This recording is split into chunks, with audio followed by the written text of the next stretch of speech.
Sự tích về nguồn gốc ngày vía thần tài. Ngày vía thần tài mùng 10 tháng Giêng âm lịch được coi là ngày lễ quan trọng trong năm mới, đặc biệt là đối với những người làm kinh doanh. Vào ngày này, bên cạnh việc sắm sửa lễ vật cúng thần tài, việc mua vàng cầu may cũng diễn ra rất sôi động. Bởi quan niệm dân gian tin rằng hoạt động này giúp đem lại nhiều may mắn, tài lộc, giúp công việc, buôn bán được hanh thông, thuận lợi. Thông thường, người làm kinh doanh vẫn thường cúng thần tài hàng tháng, thậm chí hàng ngày. Tuy nhiên, ngày mùng 10 tháng Giêng vẫn luôn được cho là ngày lễ quan trọng nhất trong năm. Về sự tích của ngày vía thần tài, dân gian có lưu truyền lại câu chuyện khá thú vị. Tương truyền rằng dưới trần gian xưa kia không có thần tài, bởi vì thần cai quản tiền bạc, tài lộc sống ở trên trời.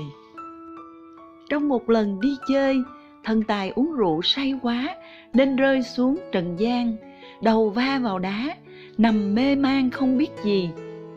Có kẻ đi qua thấy một người ăn mặc như diễn tuồng thì lấy làm lạ, tưởng ông bị điên liền lột sạch trang phục đem bán. Thần tài tỉnh dậy, phát hiện đã bị mất quần áo, lại không nhớ mình là ai, đành phải đi lang thang xin ăn khắp nơi. May thay, khi thần tài đến một cửa hàng bán gà lợn quay ế ẩm để ăn xin thì chủ quán thương tình đã cho vào. Song điều kỳ lạ là từ lúc vị khách không mời này đến, đột nhiên lượng khách vào quán ăn tấp nập hẳn ra. Chủ quán ngẫm nghĩ một hồi, bèn cho rằng đó là nhờ vía tốt của người ăn mày kia. Chính vì vậy, những ngày hôm sau, chủ quán tiếp tục mời thần tài ghé quán ăn. Quả nhiên, hễ ông đến là sau đó khách khứa ùn ùn kéo tới. Từ đó, ngày nào chủ quán thịt quay cũng mời thần tài đến hàng mình.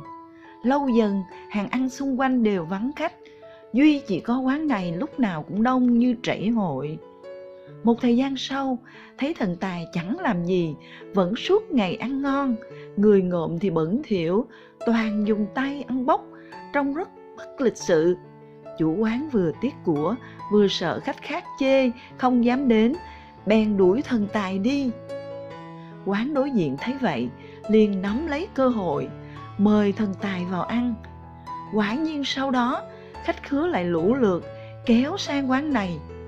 Chẳng bao lâu, người nọ rỉ tai người kia, bảo rằng người đàn ông kỳ lạ kia chính là phúc tinh mang đến may mắn cho bất cứ hàng quán nào mời được ông. Vì thế, các chủ quán ra sức chèo kéo để lấy lòng ông. Một hôm, có người dẫn thần tài đi mua quần áo mới. Trùng hợp là tại cửa hàng. Ông nhìn thấy bộ triều phục trước đây của mình bị mất, nên đã nhớ lại mọi chuyện, bèn vội vàng mặc quần áo rồi lập tức bay về trời. Khi đó, người dân mới biết ông chính là thần tài. Biết ơn thần đã mang may mắn đến cho người dân trong vùng, đồng thời nuối tiếc vì không thể giữ chân thần ở lại lâu hơn. Dân trong vùng bèn lập bàn thờ phụng. Họ chọn ngày thần bay về trời, được cho là ngày mùng 10 tháng Giêng, làm ngày vía thần tài. Từ đó, hàng năm, cứ vào ngày này, nhà nhà lại nô nức đi mua sắm lễ vật cúng thần tài để cầu xin một năm mưa thuận, gió hòa, làm ăn thuận lợi, phát đạt hơn trong năm mới. Lâu dần thành tục lệ, lưu truyền cho đến tận bây giờ. Trong năm, ngày vía thần tài không chỉ đơn thuần là ngày để tạ ơn và tưởng nhớ đến vị thần tài đã mang lại tài lộc cho gia chủ trong một năm vừa qua. Ngày vía thần tài còn là ngày với mong muốn được đổi vía. Khi có vía của vị thần tài lộc, sẽ đem đến cho gia chủ một năm mới thật sung túc và bình an.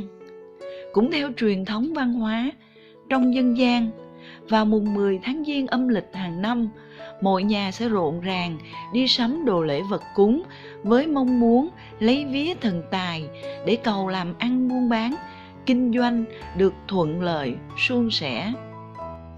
Một trong những thói quen tồn tại bấy lâu này của người dân Việt mỗi khi đến ngày mùng 10 tháng Giêng âm lịch chính là đi mua vàng để thể hiện mong muốn được buôn may bán đắt.